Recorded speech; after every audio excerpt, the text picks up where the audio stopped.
a little crazy. So I got a couple notes on that, and then actually, let me bring up my other notepad because I put a couple stocks, and I think I have 9 right now on my list. It doesn't mean we'll trade all of them. I think I'm going to trade at least 5 or 6. We'll see what we end up doing here, because I'm only going to trade the ones that I can kind of get into at a reasonable price. But let me just give you a quick run through of what I'm doing here. I'll be very quick since we want to get into the market, as it's already 3:32 p.m. So let me do this. And remember, today is Thursday, which is extra special for us because options expiration is tomorrow for most stocks that we like to trade. Yes, that is correct. What is it saying?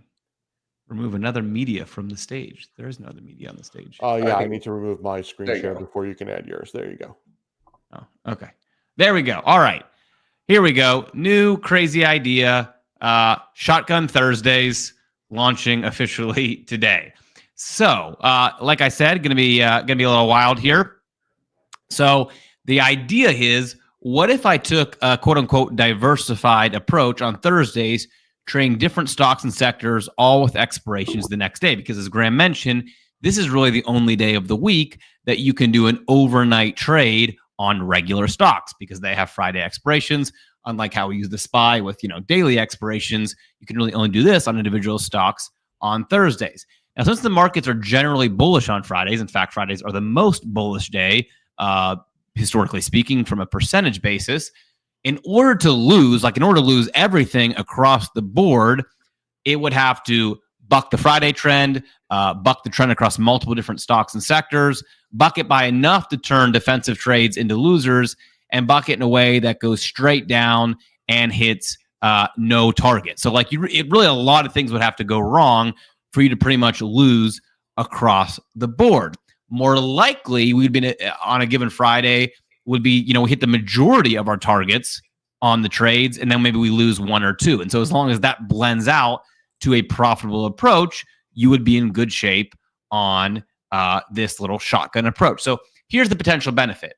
If the general concept on the S&P works, which it does, by the way, historically speaking, it does. If you just trade the SPY overnight from Thursday to Friday with the target, you're going to win most of the time. And the target and the profitability curve will look something like this, right? You win, boom, you lose 1, win, lose 1, win, lose 1, win, lose 2, win. Like that's generally how it will look. But if the shotgun method is more effective by flipping a few S&P losers into group winners, because if you're just trading the S&P 500, you're either going to win or you're going to lose, right? But if you can flip a few losers into net wins or even break evens by using this kind of shotgun approach and having more trades that blend out to net winners, maybe it could look a little more like this, right? Subtle change, but massive difference, because over time, that means compounding is better, overall ROI is better, that CAGR number goes up by a lot. And there's a few other benefits that might be impactful here. Number one, your risk to reward is going to be better. So your risk to reward on individual stocks is going to be better than the SPY, because there's not an assumed bullish move, which means you can get a better risk to reward on the trade. If you guys have no idea what I'm talking about, we don't have time in this session to go through it, but I'll tell you another time. It might be more dynamic. I put might there because, we might be able to adjust to the market better by picking stocks in real time versus if you're just trading the SPY, it doesn't matter, right? If the SPY is red, we're trading it. If it's red by 1%, we're trading it. If it's red by 2%, we're trading it. Here, we might be able to slice and dice and get some better stock ideas and adjust to the market in real time. And then theoretically, losing days should be better, right? So if you risk $2,000 on the SPY and you lose 100%, well, guess what? You just lost $2,000. Theoretically, if you do $2,000 across 6 trades and you lose 4, but you win 2, you might still lose $1,200, $1,400, but you won't lose the full $2,000 if just 1 or 2 are winners. So again, should cap your losses without actually using stop losses and all the other ways that I hate capping losses. A few big negatives to consider. Well, there's a reason SPY works the best, right? We have to account for the fact that in reality, the SPY, because it's a good, solid asset, it wins more often than individual stocks, and that happens for a reason. We will also certainly have scenarios where we take net losses when the SPY would have won, right? We pick 6 stocks, 3 of them lose, 3 of them win, but our losses are bigger than our wins, so we take a loss, whereas the SPY would have hit our target. And that might actually happen a lot more than I realize, which might mean this whole strategy stinks and we should never be trading it. But I don't know that yet. We're going to find out in real time. Also, keep in mind, lower volume is going to mean less targets. Our targets are a little bit harder to fill. So even if you're trading high volume stocks, like I have a couple today that are relatively high volume, they're not going to be as high volume as the SPY, which just makes getting filled on those targets a little bit easier. So those are some things to consider as we go along here. I am testing this for the very first time, just going for it here with live money. Someone asked live or paper. I'm using live, just very small. So I'm just going to use like one contract, trade very, very small size. I'm actually going to use my Tasty Trade account, which is a very small account, and just test it out and see what happens here in real time. So hopefully that made sense. I'm sure for a lot of you, that probably was too quick. That's okay. The idea here is to kind of drink out of the fire hydrant, see what I've got going on. And then tomorrow we'll come back and review in real time. And like I said, win, lose, or draw. Maybe I'm an idiot, and tomorrow I come back and say, well, guys, I just blew up, every single trade and they all lost. Maybe that'll happen. I'll let you know, full transparency, and we'll move forward. So let me first throw in the stocks that we're going to look at here in the chat. So I've got a range of different stocks and a range of different reasons to be trading these stocks. The idea here is that I'm going to try to get some quote unquote diversification within my shotgun. All right. So that I can spread out some different trades across different areas. And that way I don't make it easy for me to lose all the trades at the same time, but I still have a net advantage on every single trade because we are going to go below the price on every single trade. So everyone's defensive, which means every trade could come back a little bit and still win. And my hope is that gives us a big enough advantage that we're winning 6 out of 7, 7 out of 8, 8 out of 9, whatever the case is, on a more consistent basis than we can just win one or lose one in the SPY. So I know I just threw a lot at you. That's okay. You have plenty of time to review. And if this strategy starts gaining some steam, I will give you more and more details. We'll do it, all that kind of stuff. For now, just know this is me throwing lots of darts at the board to see what happens, kind of test this strategy in real time with a very small size. These are certainly not recommendations as in, hey, I really think Wells Fargo is going to win tomorrow. Not what this is intended to be. This is intended to be a shotgun approach to test a new idea. All right, let's start with Wells Fargo, and we will just start going through the list here. Nate, did you type these up beforehand by chance? I just put in the tickers. Okay. Because I haven't even looked at. I have not even looked yet at the pricing. So I'm gonna either pass or fail based on if I can get a good enough price below price on the risk reward. So and just real quick here, guys, it's going to be the 22nd of August expiration for everything. So for every single one, yeah, we're 22nd of August. Tomorrow. Yep. So because we're going to take advantage of the idea that we can trade these with one day, which you can only do on Thursdays. All right. So we want to be below price, which means we're going to look at the 76, 77 here. This would be the 76 and 77. There we go. Already Wells Fargo's looking pretty expensive. I'm already thinking unless I can get filled down here more in the 75 range, I'll probably have a 0 for 1 start here. I'll go ahead and throw it down at 75 and see if I can get filled, but it doesn't look very likely. So WFC, guys, I'm not even going to put the expiration on these because they're all going to be the same. August 22nd. Tomorrow is what we're doing. Buy to open. They're also all going to be calls, by the way. So you don't even have to ask. They're all going to be calls. Sell to open. 77. Call. Going to try a debit of 75. Likely won't get filled. But we'll try it. Okay. Review. Send. All right. We've got one working order. Oxy is next on our list. Here we go. Oxy, again, August 22nd.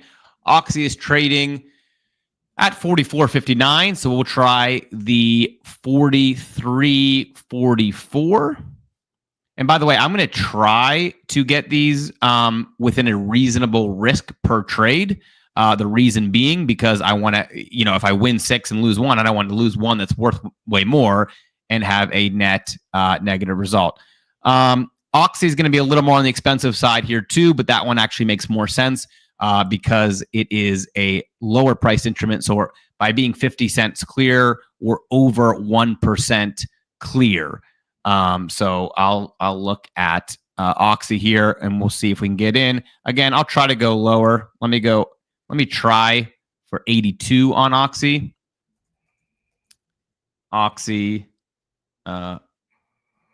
buy to open, 44 call. Sorry, 43 call. Sell to open, 45. Wait, did I do that backwards? 43, 44. Sorry, I'm looking at 2 different screens at the same time. 43, 44. Going to try for a debit of 82. Looks like that one's going to be pretty hard to get filled, but we'll give it a try. Okay, 82. Let me send that off. Make sure that's right. 43, 44. All right. Now, those ones were a little bit harder because they're cheaper stocks.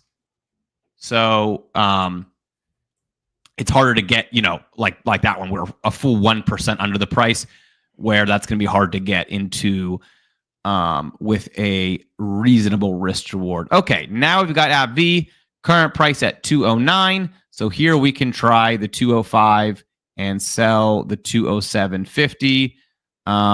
Geez, these are all expensive. 226. I thought we'd have some more that were easy to get the 30, 40% ROI. We're at 226 on this one. Graham, I might not be able to get into as many trades as I thought I could.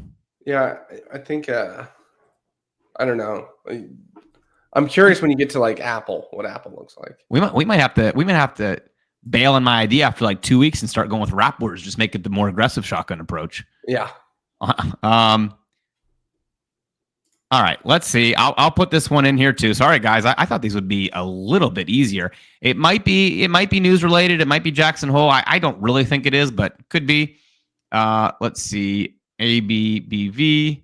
You would think if they're expecting more volatility tomorrow, they would be cheaper because they're less likely to work either direction.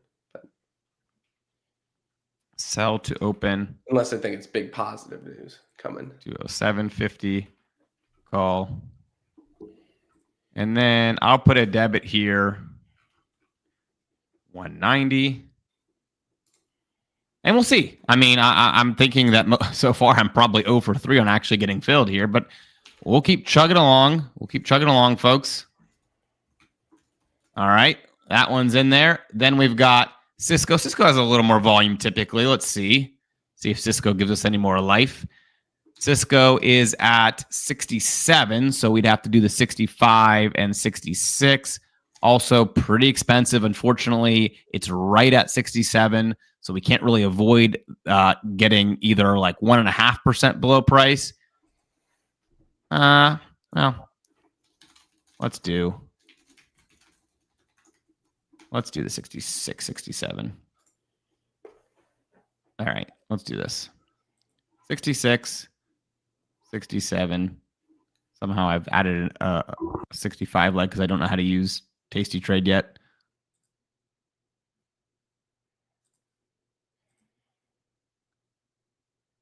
Try this again. 66. There we go. All right. Here's one that actually should fill because it just crossed over 67. It's right at 67. So we should actually be able to trade this one. Keep in mind, guys, these are not real recommendations. This is me trying something crazy and seeing what happens. Yes, I'm putting them in the chat just so you can follow along if you want to paper trade them or trade one contract like I am, but not meant to be, hey, we love this trade and we think it's going to win. That is not the idea. If you are late and you missed my spiel on that, don't rush in trying to follow the trades. I've also got a note about that pinned to the top of the chat. All right, perfect. Dave reminding everyone with a banner that Nate is an idiot and you don't actually want to do what he's doing right now. Very important for today. All right, 224. Here we can try 220 and sell the 222.50. All right, there we go. That's much closer to that $2 range. Okay, well, there you go, Graham. Like you said, Apple, a lot more reasonable. We'll see if we can get in at $2 here on Apple. So maybe it is a volume thing. I don't know. Buy to open, 220, call. Joshua says, we're all cheering for you, Nate.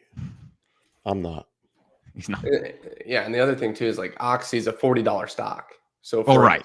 Move $2 would be a 5% move? Yeah, I mean, even that 50 cent is a full 1%, which we're not even trading here on quite on Apple, right? Because Apple's 224.70, so not quite.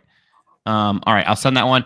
By the way, guys, if you're not familiar and you haven't seen me trade a lot before, it is very typical for me not to get filled on anything immediately, go through and then go back and work on getting filled because I always start lower and then I just try to crawl it up. So that's very typical.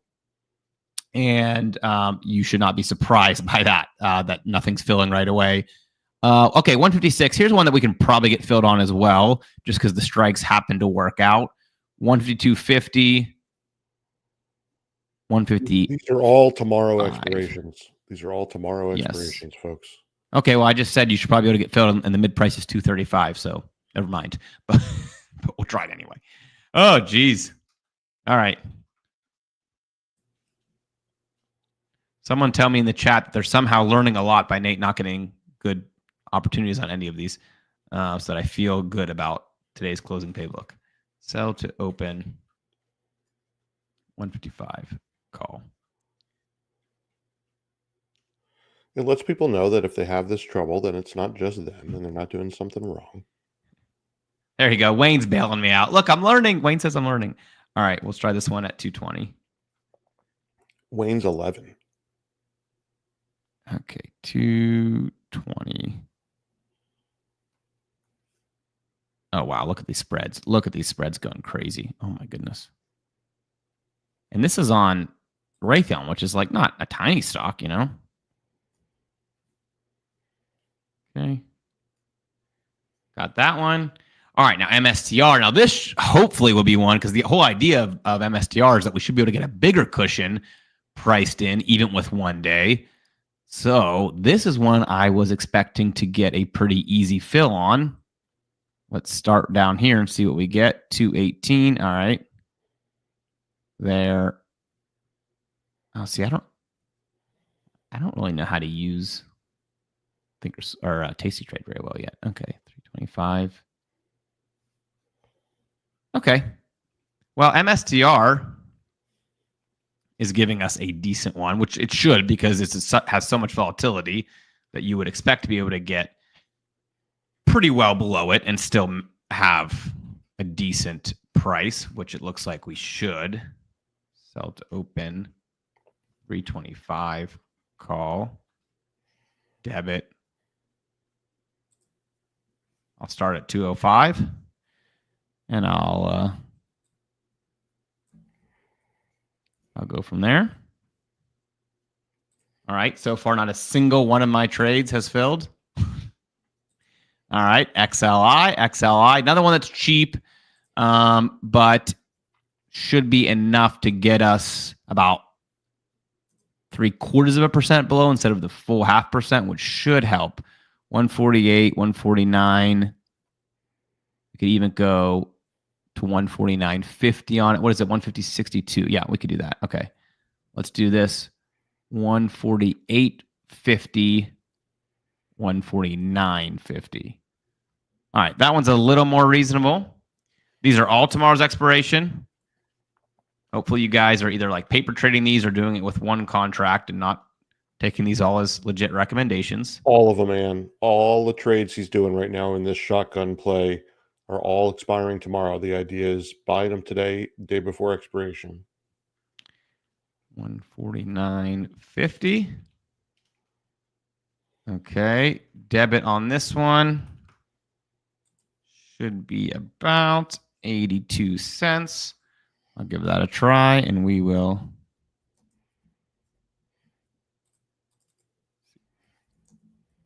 Okay, and then our last one here, Verizon. Well, we got through the entire list. We just haven't gotten filled on anything yet. All right, we just haven't gotten filled on anything yet. All right, Verizon's 45, so we'll have to go 43.50, 44.50 on this guy. Still expensive. Unbelievable how expensive these are. I mean, 1% is a decent cushion with 1 day, but I thought we would get in for 75 cents on most of these spreads. They're all in the 80s and 90s. So, Graham, I don't know. Do you think this is a today thing, or do you think my whole idea is shot here if we can't get 30 and 40% ROIs? I think it just depends on stock to stock. I bet you if you go to chip stocks, you're going to get a lot better prices. Yeah. Versus, Verizon, again, it's a $40 stock. So those are 1% moves for each strike? Yeah, each 50-cent strike is over 1%. Yeah. And is it usual for Verizon? I don't know. It's all priced in. Let's see. Verizon, it moved at 5 cents today. Well, yeah. Yeah. All right. Folks, we now have all of our orders in, and we have gotten filled on exactly 0 of them. That's okay. That's usually how I start. If you guys are in my classes, if you come to the income machine or anything, this is pretty much normal. I try, and then I don't get filled, and then I crawl them up. So now what I'm going to do is I'm just going to crawl these orders up. And I'm not going to crawl them up until I get filled. If they don't get filled, they won't get filled. I'm going to go to Apple. Apple, I went up to 202 there. I'm not going to be able to type in all of these edits, so you guys just try to track as best you can. AbbVie, I'm going to replace. I was at 190. I'll go to 195 there. Okay. Then I've got Cisco here. I'm going to replace Cisco. What was that? I was at 70. Cisco, I think, will fill. Cisco is one that actually was showing a reasonable level there. I think we can get filled on MSTR as well. I started at 205. I'll try it up to 2010. 2010. Good. Yeah. 2010, Nate. All right. Oxy. We'll try. Oxy, I was at 82. I'm not going to pay more than about 85. That only leaves like about 20% ROI. So we'll try Oxy. RTX will replace. Oh, wait. RTX, we were already at 220? Let's see. RTX is at 156. We did the 152, 50, 155. Yeah, can't really go any higher than that, folks. Okay. Trying that one. RTX. Verizon. Try a couple more cents on Verizon. I'm just crawling these up, seeing if I can get filled.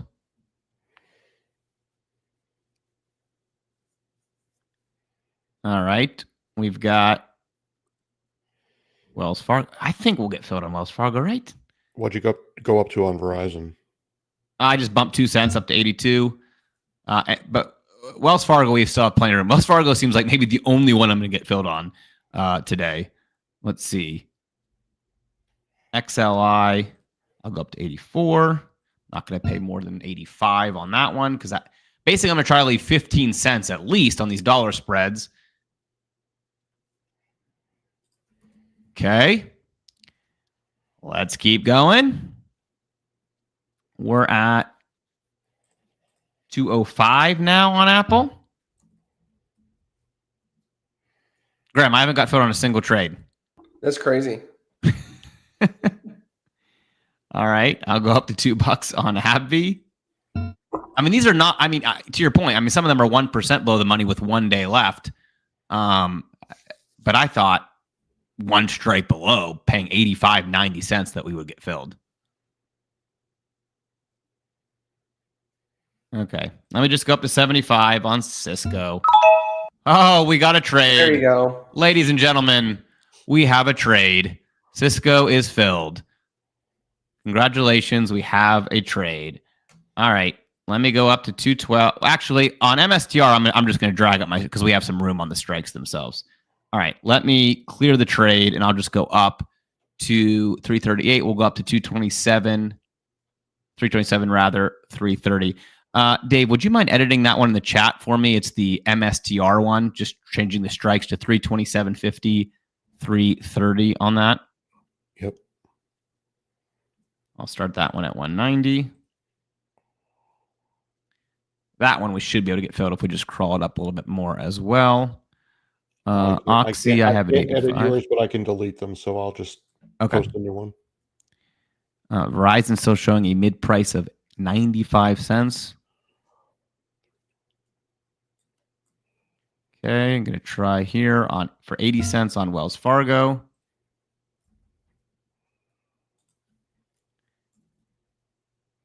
And I heard you when I spoke and I forgot. What did you pay for the new Microsoft one? It was MSTR. It is. I'm sorry, MSTR. Yeah. MSTR. I have the 322.50, 325. No, you changed it. No, sorry. I have the 327.50, 330. But what'd you pay for it? I am not filled, but just tried 192. Right. See if that gets filled. I feel like I'm playing bingo or something with all these orders popping up. Yeah, I'm hearing them coming through. Okay, but Wells Fargo's still not filled, even with the mid price down there. XLI, I'm now matching the mid price on several and still not getting filled. Graham, we got 2 minutes. Should I try to throw another stock in the mix that I think I can get filled on here? Did you try? Did you get filled on Apple? No, I didn't get filled on Apple. Is Microsoft in the same camp for you there? See, I'm at 205 on Apple, 222.50. I'm only one strike below. I guess I could go to 206 just for the sake of trying to get something filled here. There we go. Just for the sake of trying to get something filled, I did 206 on Apple. I just want to have something to show you guys tomorrow because right now I got nothing. Oh, Wells Fargo. Okay. We've got 1 minute left here. I can't believe MSTR didn't fill. Mid price is going wonky. MSTR is not moving right now, right? I mean, I can imagine it's going up. It's going up. We got 48 seconds. All right, let me crawl MSTR up a little like more. ABGO as well.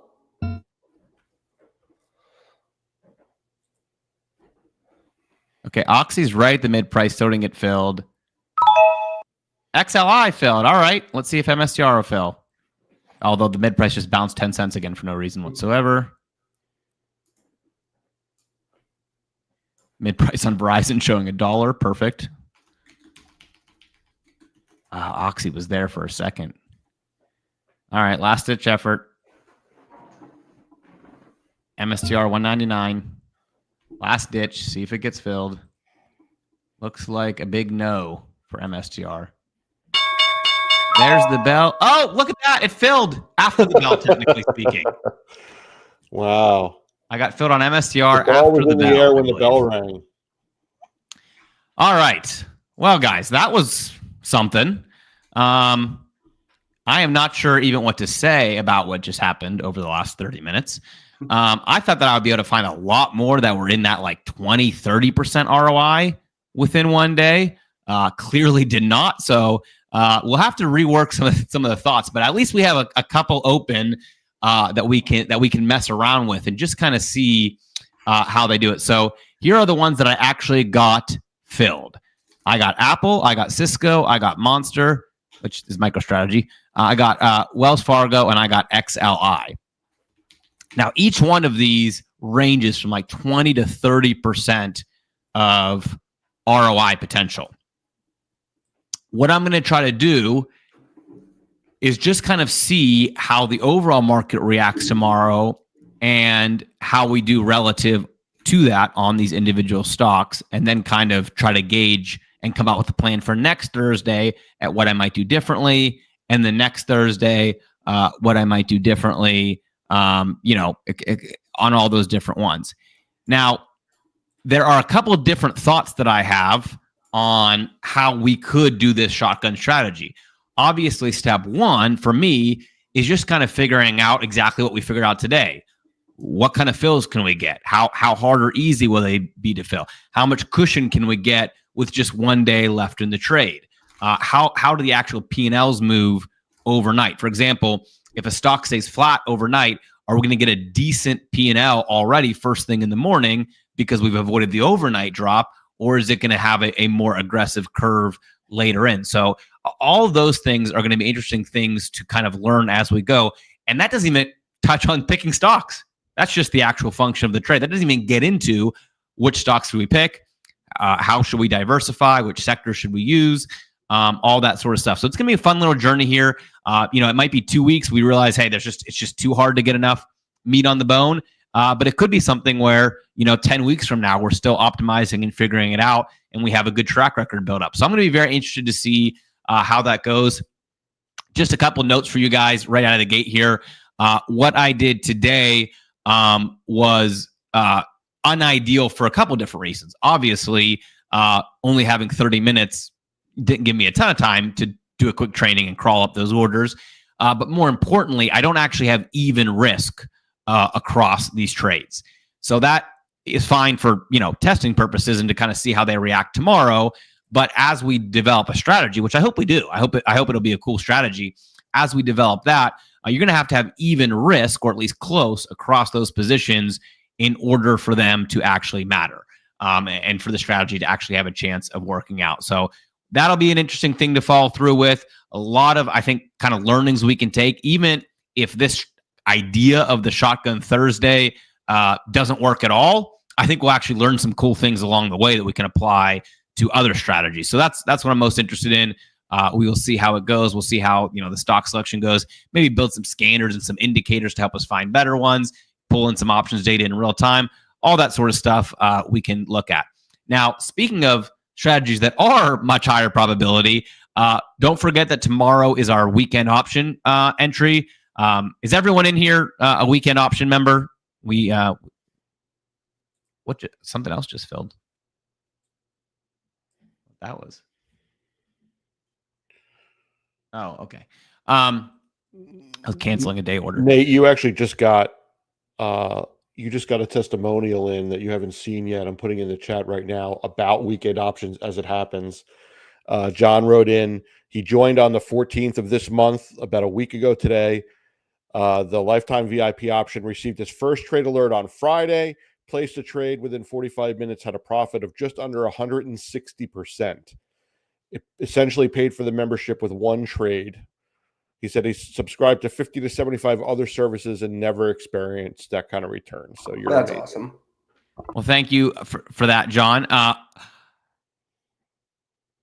Jason, Fridays are historically the strongest day, not the weakest day. So that's one of the reasons that the idea, I think, makes sense, is because Fridays are historically the strongest day in the stock market. So anyway, that trades tomorrow, guys. Don't forget. Dave, can we just post a link for anyone who wants to check? There's a whole presentation on weekend options that Graham and I did together, explaining how that works, how to get in. If you guys want to join before the trade tomorrow, maybe we could just post that link in there. You just click the button or click that link. You can watch the whole presentation. But that'll be tomorrow. We will avoid Powell speaking for the weekend option because it goes at the end of the day. And then we're just looking for the movement over the weekend. And we're trying to keep a perfect streak alive for weekend options. Weekend options doesn't actually have a profit factor officially because it doesn't have any losses. So there's technically an infinite profit factor. But of course, that's not going to keep up. We will take a loss at some point. But so far been pretty awesome. Graham, anything else I should include or notes? I kind of railroaded this entire session because it took so long to try to figure out some of those trades. No, just that we'll be back at it in the morning, 10 a.m. Powell is speaking. We have some fun data for you to look at. Again, if you were on the opening playbook, you saw it, but we'll be back in the opening playbook tomorrow, 10 a.m. We'll cover what Powell has to say. If you guys didn't see, it looks like he's supporting rate cuts. So that'll be new. We'll see what happens.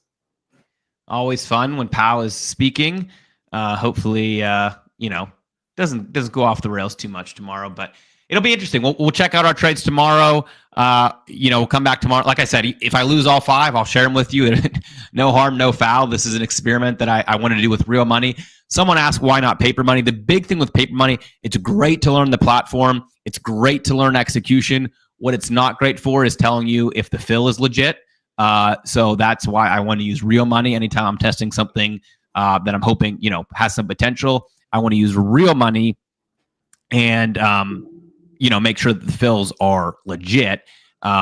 Because if you do paper, you can get some really bad, false confirmation that a strategy is working when it's really not. So we'll do that. But the most important thing I have going on, like I just mentioned, is trying to keep that weekend streak alive. So Dave posted the link there, guys. Just literally click that link. You can jump right into that presentation. If you haven't seen it yet, if you haven't done weekend options yet, you can check that out. Otherwise, have a great rest of your day. And I will see you all tomorrow with another opening and closing playbook. Perfect. Thanks, guys. Replay link for today. Let's see.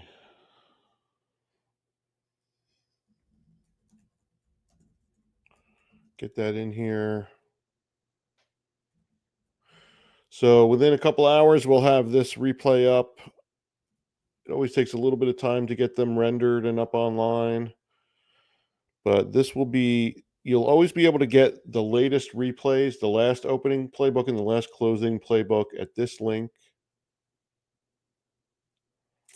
Mike H coming to you right now. Give me 1 second. For those of you who are joining Opening Playbook, if you come about 10 minutes early, show up about 10 minutes to 10, we're going to have some bonus content in a pre-show tomorrow morning. So we have a lot of people coming to Opening Playbook that show up 5, 10, 15 minutes late. You're already missing some pretty good content showing up late, but even if you show up on time, you're missing the pre-show. So show up at 10 to 10 if you can. 10 to 10 if you can, and see what we have to show you.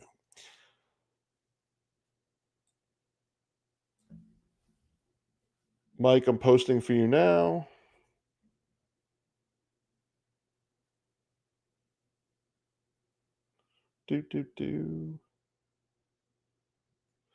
Yeah, John G says the paper money also, loses out on the psychology of the trading. When you don't have real money on the line, it kind of takes some of the emotion out of it that you sometimes have to deal with when you have real money on the line. But if you're unsure about how to place the trades, right? If you're trading something that's really brand new to you, or you're in a new brokerage and you're not quite sure about the interface, the paper trading is a really good way to learn just the technical, logistical, how to do the thing. It's not going to teach you the emotional part or the non, how to be unemotional about it. It's not going to teach you about like the perfect fills that you would get if you were really trading live, but it's a way to learn how to use the platform. If it's a new platform, how to implement the trades that are being recommended in a new strategy, if it's a new way of trading. So the paper trading avoids losing money on just like an entry error, as opposed to, obviously we all lose money occasionally. Trades don't always go our way. What you don't want to do is you don't want to lose because you made a mistake putting the trade in. You don't want to lose for that reason. That's like going down swinging in baseball. You don't want to do that. But once you are comfortable with your platform and the strategy, then you move from paper trading to real trading. Then you still have things to learn, as you guys are mentioning.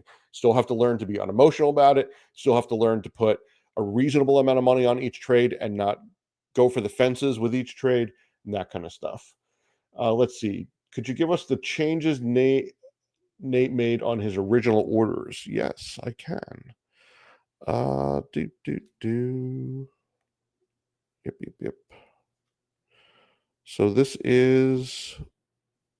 these are all the attempts that Nathan made and what they got changed to, and whether they got filled or not.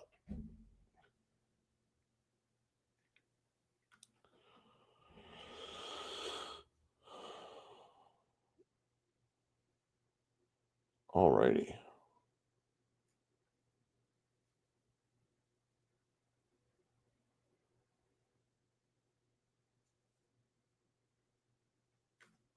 Anybody need anything else before we close it out? Kind of an early closeout today. Feels like it's a Friday. Everybody wants to go home early. I'm here. What do you need? What do you got? All right.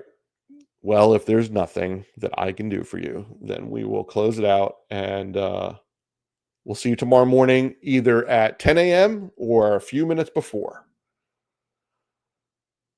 Have a good night, folks. Good luck in your trading. This is Fitzy, I don't know what you mean by this is exercises and spread out. I mean, I usually spread out when I'm exercising so I don't hit people, but I don't know what you mean. Eastern time, yes. Pretty much everything we do, we say it in Eastern time, Cindy Lou. And that rhymed, so I liked it. Yep, 10 a.m. Eastern time.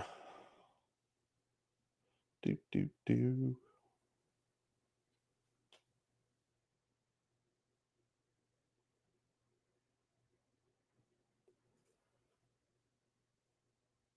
Alrighty. If you guys want to see kind of everything that Nathan did again, because he did go through it pretty quickly, you can check back in a couple hours, and that replay should be up at that link that I posted, marketspg.com/NMC-replays. Expecting the spread to get exercised to make the dollar. I don't know which particular spread you're referring to, so I don't know what you're asking. You talking about Wells Fargo? What are you talking about?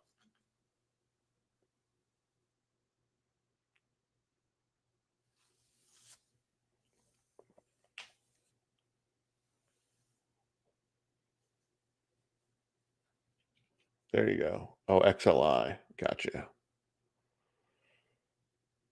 Yep, Nate just answered you. He didn't leave. He went into spy mode. He's still with us. He's like Obi-Wan Kenobi after he sacrificed himself. He's still here in spirit, occasionally giving us advice.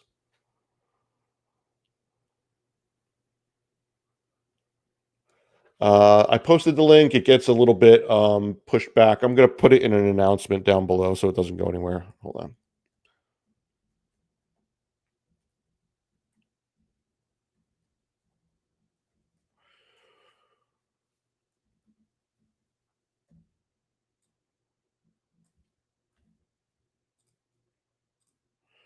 So I just posted it in an announcement below the video replays.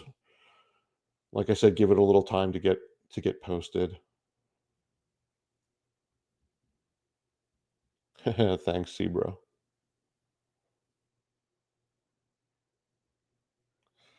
Wow, I just got complimented. I got called Raleigh. That's solid. I'm not Raleigh, but I'll take it. Raleigh's the man. He's the moderator's moderator.